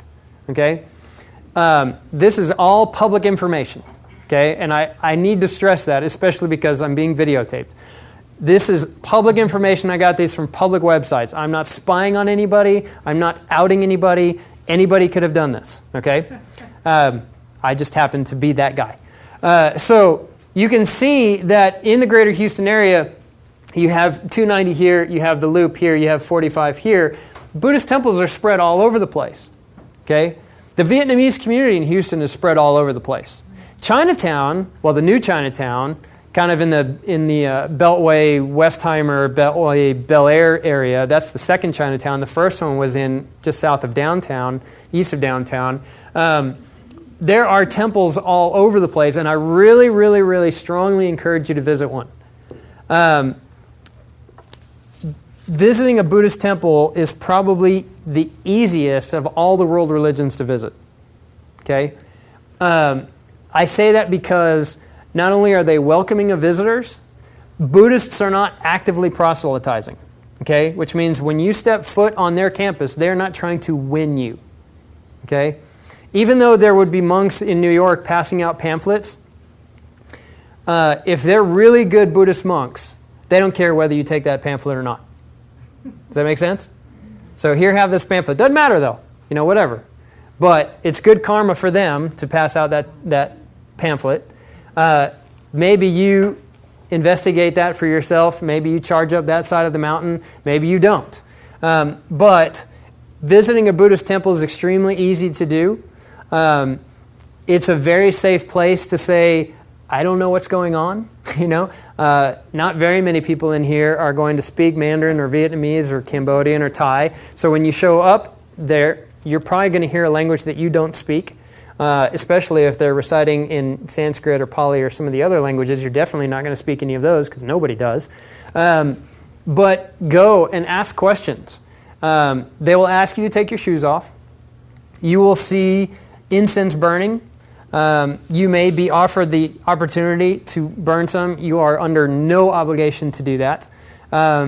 You may see oranges on a corner altar. You may see all kinds of things. You may even see guys walking around with beads that look very similar to rosary beads. Actually, very similar practices involving those beads as well. But I would really encourage you to do that. This is the Quan Am Temple. This is the Houston Zen Center. And this shows you the difference in the architecture. Meaning one is distinctly American, one is distinctly not. What the attire is like, what the clothes, special. Do what? What attire, what? You will see a little bit of everything there. It would probably be kind of, especially for holidays, it would be very dressed up. Like a Vietnamese or Chinese New Year, very formal. I wanted to go in. Go just as you're dressed right now. Yeah, no problem. assuming that they're open. The bigger temples will be open the most often. Okay, smaller temples, if they're only run by a monk or a family or a caretaker, they'll be open at very distinct periods of time. A lot of temples, like you can see from the map, a lot of temples have websites and hours. In Houston, almost all of them are in English. So I would encourage you to look at that. So you can go from a Vietnamese temple to the Houston Zen Center to, as I'm cycling through here. This is a temple down in Sugar Land, which is a very large complex, beautiful looking complex. But they're all over Houston, and I would really encourage you to do that. Because Buddhism is practiced throughout Houston in various locations, in various forms, in various languages, and that kind of thing, I don't want us leaving before we talk about some common ground, some points of connection. How might you start the conversation? What are the links that you see where Scripture might find a place to engage the Buddhist worldview? But as we do that, I would invite you also to ask questions. What is it? Some of you came with the expectation of saying, well, I have a Buddhist friend and they do this, or I have a Buddhist relative and they do this. And so I don't want you to leave without the opportunity to ask, hey, do you know anything about this? And my answer may be, I have no idea. I heard something interesting in one of my research tools that the guy said, if you translated just the Chinese canon into English, it would fill 10 sets of Encyclopedia Britannicas. So if you show up to a Buddhist temple, they're not going to hand you 10 sets of Encyclopedia Britannicas and then say, go memorize this. Okay? If you show up at a church, or you show up at a mosque, or you show up at a couple of different religious centers around Houston, they will hand you the sacred literature. Okay? They will say, read this, it will help you understand. Buddhists will not do that. Buddhists will say, come, practice with us. Try it out for yourself. See if this works for you. And engage it on that level. And so what are questions that you have, or what are some possible connection points that you see between Christians and Buddhists? You have questions? I have a question. When you're talking about the people that claim to reach nirvana, but they're choosing to stay here. Bodhisattvas. Mm-hmm. So on the other end, when you reach nirvana, did it just disappear, or is it like you die and then you find out that how did they know that? Yeah. Do they have some assurance? No. Technically, no. They have no assurance that they're going to enter nirvana. What they would tell you is, if you ever met someone that claimed to have achieved enlightenment, which in all my reading I did not find a contemporary that said that, though the closest might be the Dalai Lama. The Dalai Lama believes himself to be the 14th reincarnation of the Dalai Lama. Okay? If you haven't ever read anything by him, it's both fascinating and maddening.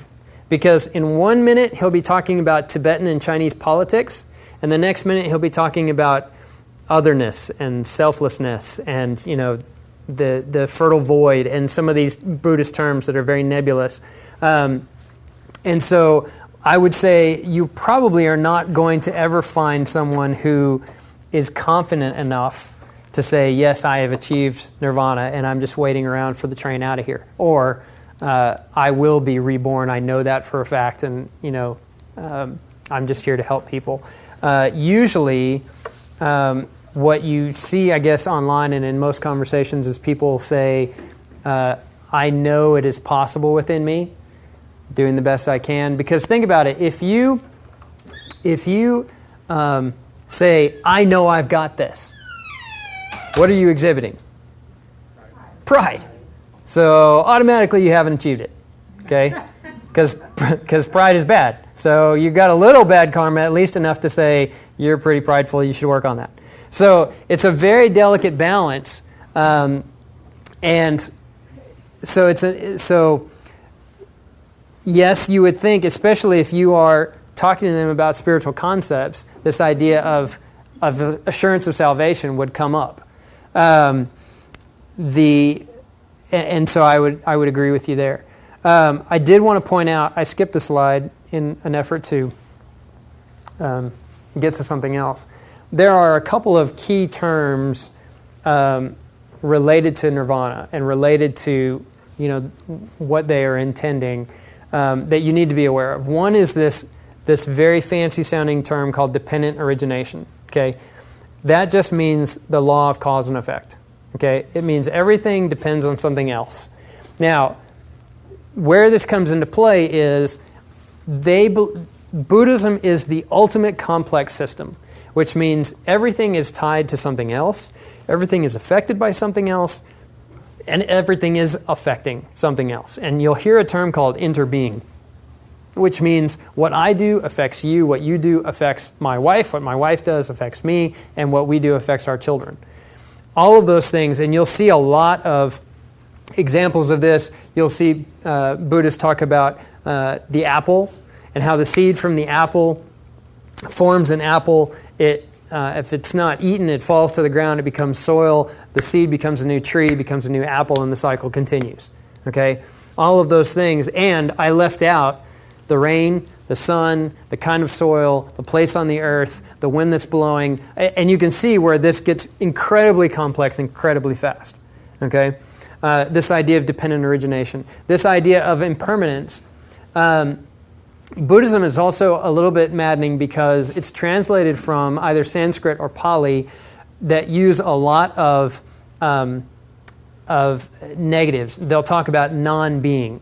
They'll talk about selflessness. They'll talk about nothingness. And you'll hear a lot of these terms that you're like, there's got to be an easier way to say that. There probably is if it was written in English.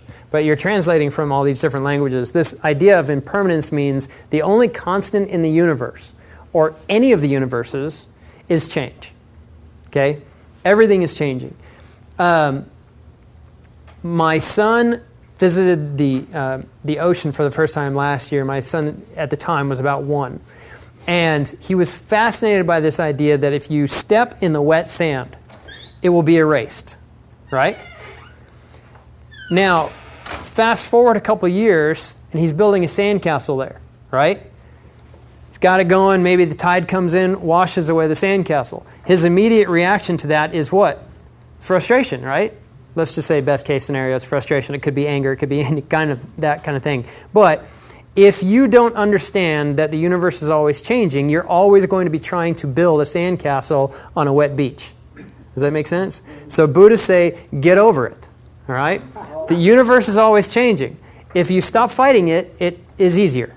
Okay? So that's this idea of impermanence. And then this idea of selflessness, I talked about it, or I alluded to it a little bit earlier. In Buddhist teaching, there is no you. Okay? There is a reality. Buddhists get a bad rap for saying that they disavow or disacknowledge reality, and that's not what they're doing. What Buddhists say is there is a reality, but you can't see it because your senses get in the way. Okay? And you are incapable, at least before being enlightened, of understanding reality as it truly is. And so kind of tied to that concept is this idea of selflessness, that yourself, who you are, is who you think you are. Okay? And so your own ideas about who you are and how you feel and how you act and how you look, all of that makes you you, okay? But because it's all tied into you, what's the objective truth of that? Okay? And the metaphor that they use a lot for this is the dream. When you're dreaming, it's real, right?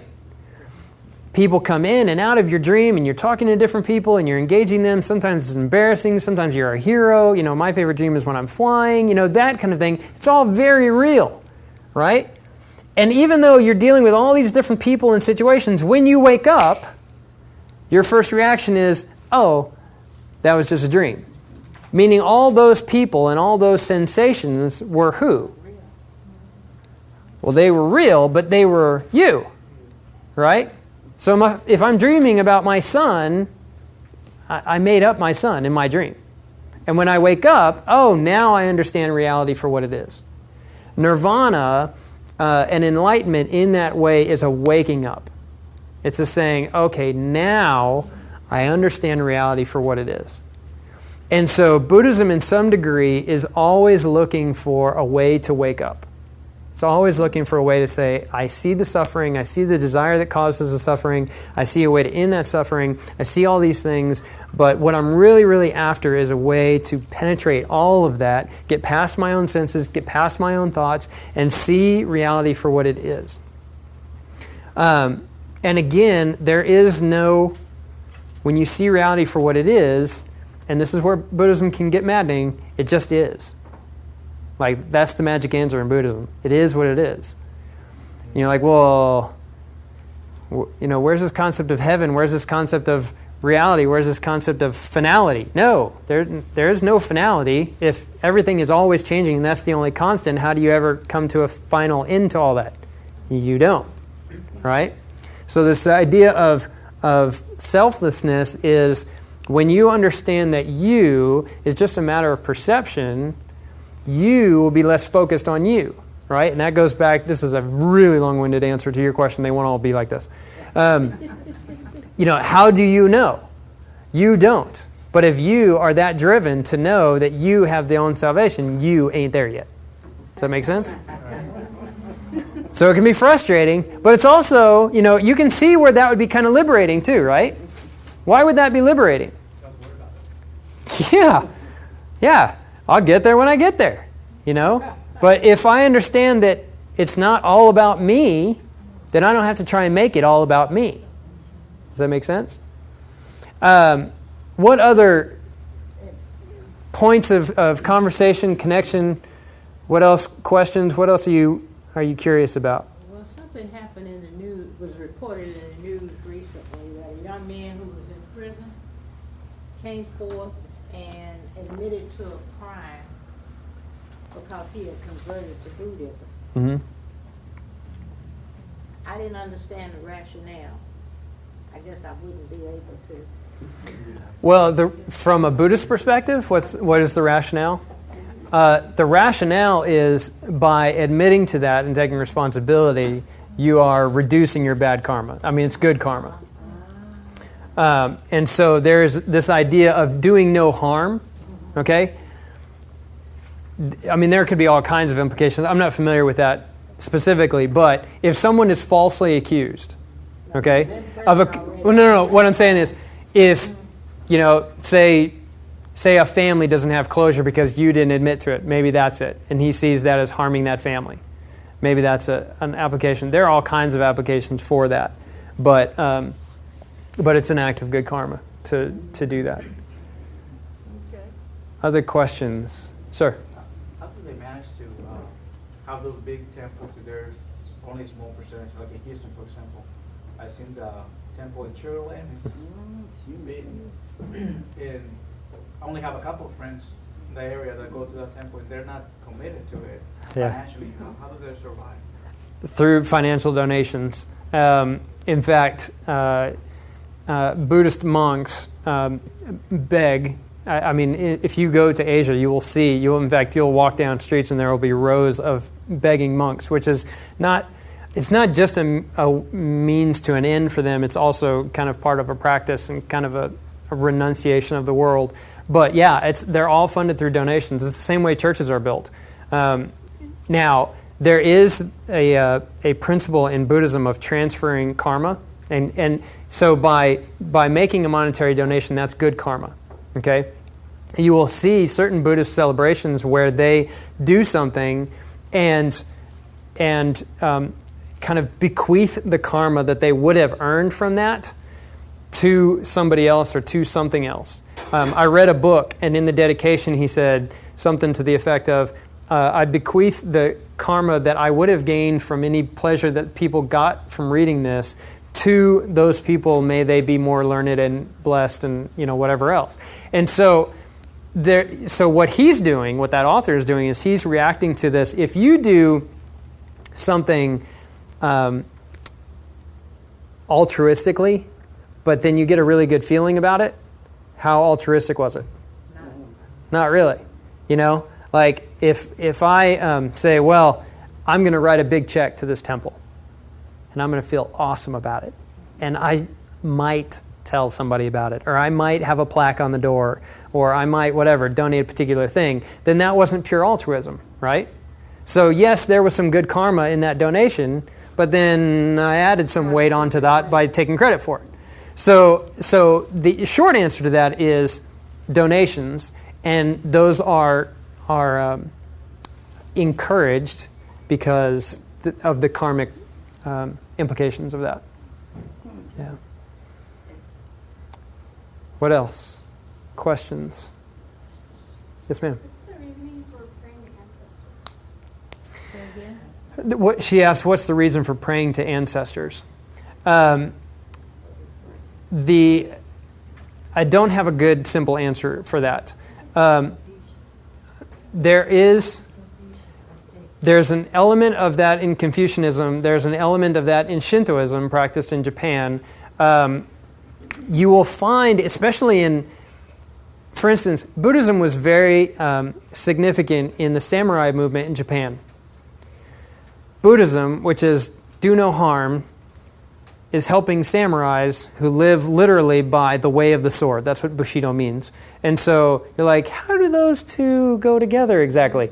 It's a very complicated process. And so Buddhism tends to get layered on top of all kinds of things. And especially in China, it gets layered on top of Confucianism and Taoism, which is very heavy into ancestor worship. And so there is no real aspect of that in pure Buddhism, but you'll see expressions of that. In fact, initially, and scholars argue about this, there wasn't supposed to be any graven images of the Buddha himself. And Buddha never claimed to be a god, never claimed to be a deity, never claimed to be needing worship or any of that. But there's a whole complicated thing of how graven images started and statues and that kind of thing, and how they're venerated and are they worshipped, and is that Buddha or are they worshiping God, because that's not really Buddhist, that kind of thing. And different schools have different answers for that. Some would say, I'm just showing respect. I'm bowing into good teaching. If there's an altar in the home, I'm not actually worshiping that little wooden thing or that little stone thing or whatever. I'm actually worshiping the idea of that, or I'm venerating the idea of that. You'll see all kinds of different. There's a wide spectrum of practices there.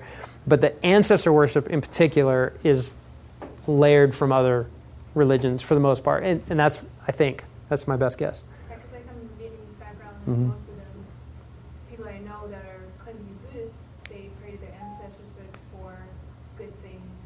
Yeah, it's for blessing or good luck or whatever. Yeah. The whole thing, that's a very... And here's the rub also of teaching about a world religion.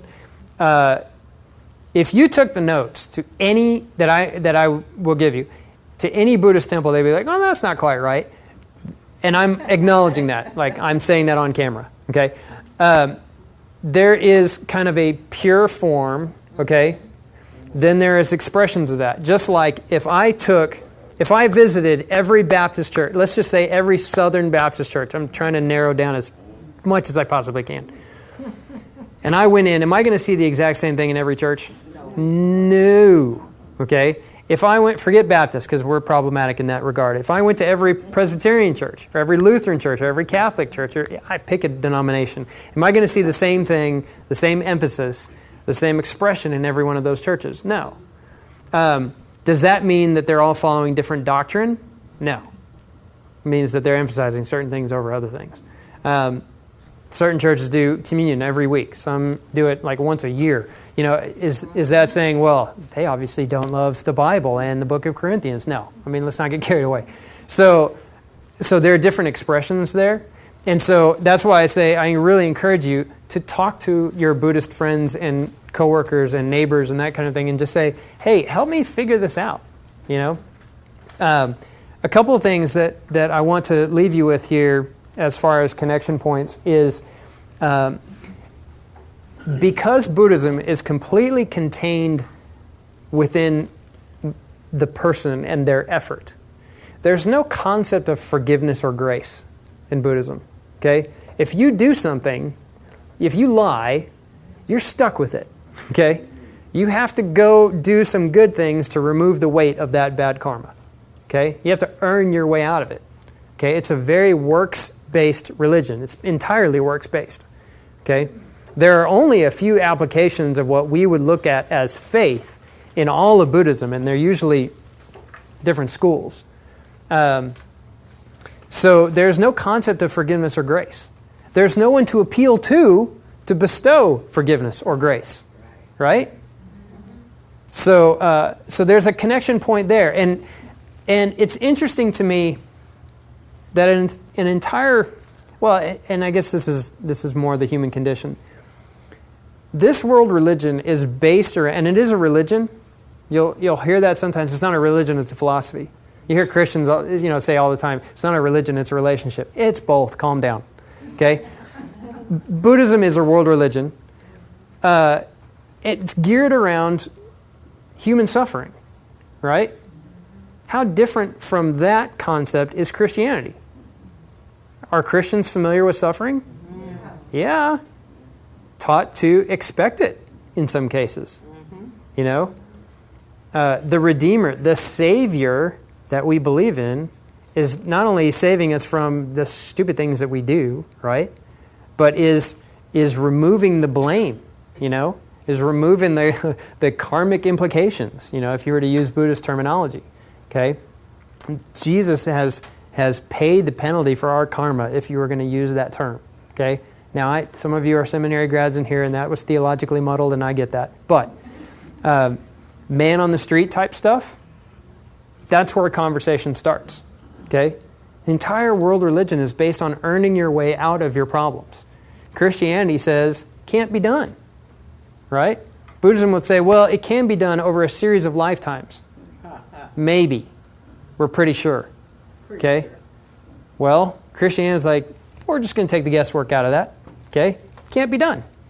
You get one life.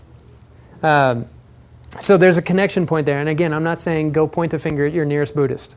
I'm saying start the conversation. We talked about this concept of no assurance. The answer to suffering is to remove all innate desires in Buddhism. Okay?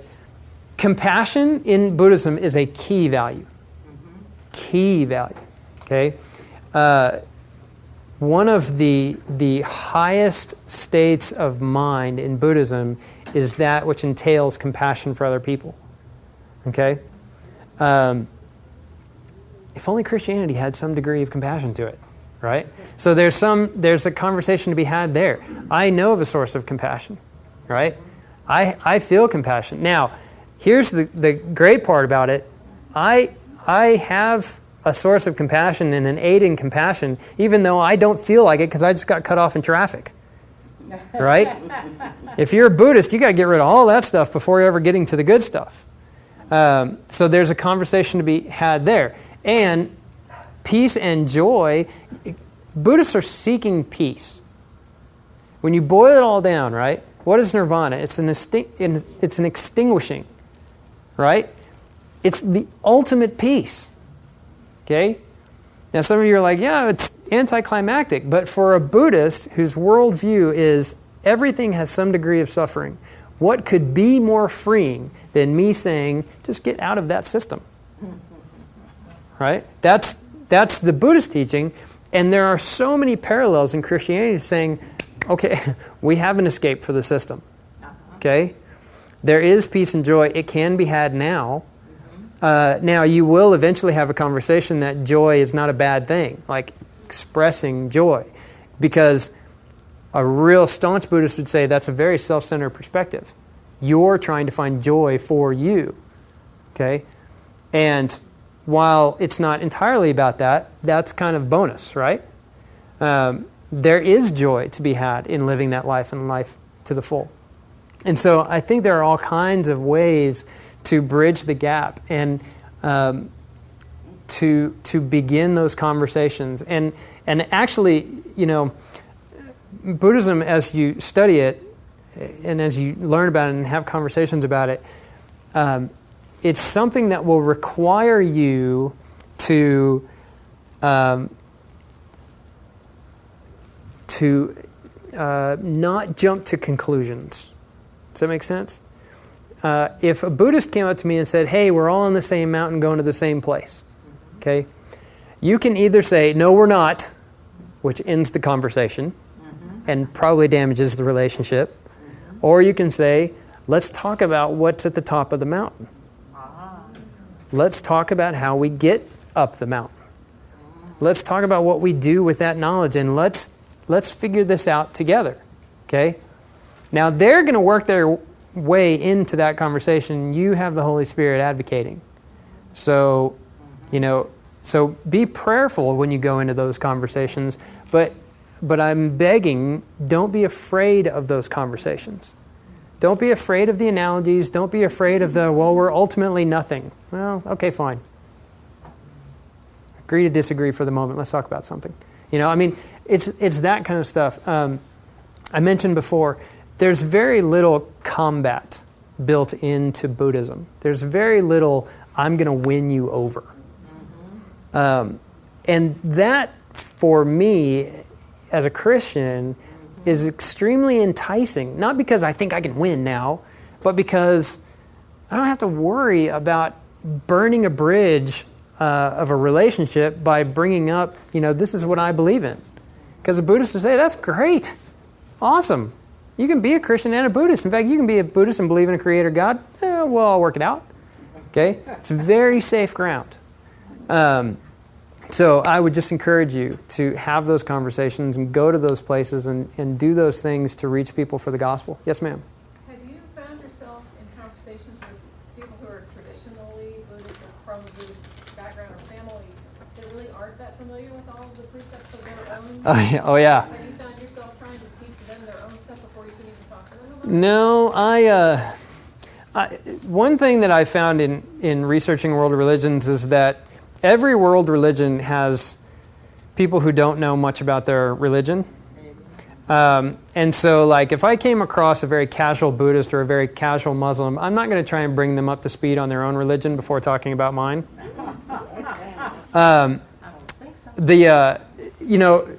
For one, it's not helpful in like I wouldn't say, well, actually, Buddhists believe this, and this is where Christianity ties in. What I have found more potent is talking about your story and talking about their story. And the reason that we study world religions like this is so that if they say, well, I'm going after the eightfold path, and I'm a firm believer in the Four Noble Truths. If I said that to you before coming in here, let's assume, you had no idea what that is, and now you're at least conversant in, okay, I'm basically familiar with what that is. And I'm not saying that you should be leaving this room saying, oh, I'm a Buddhism expert, because you're not, because I'm not. But what I would encourage you to say is, I've heard a little bit about that. Let's talk about that.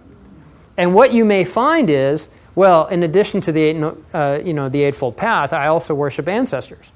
Okay, let's talk about that. Why? What do you get out of it? Who do you pray for? So you're praying to a deity that's not God. What does that look like for you? I'm not going to say, that actually conflicts with traditional Buddhist teaching. That, even if it does. But I have found, I promise you, I have found casual practitioners of every world religion. There are Christmas, Easter only Christians. Like Lee said, there are Christmas, Easter only Buddhists, except it's not Christmas and Easter. There are Muslims who have never read the Quran and have no idea what it says.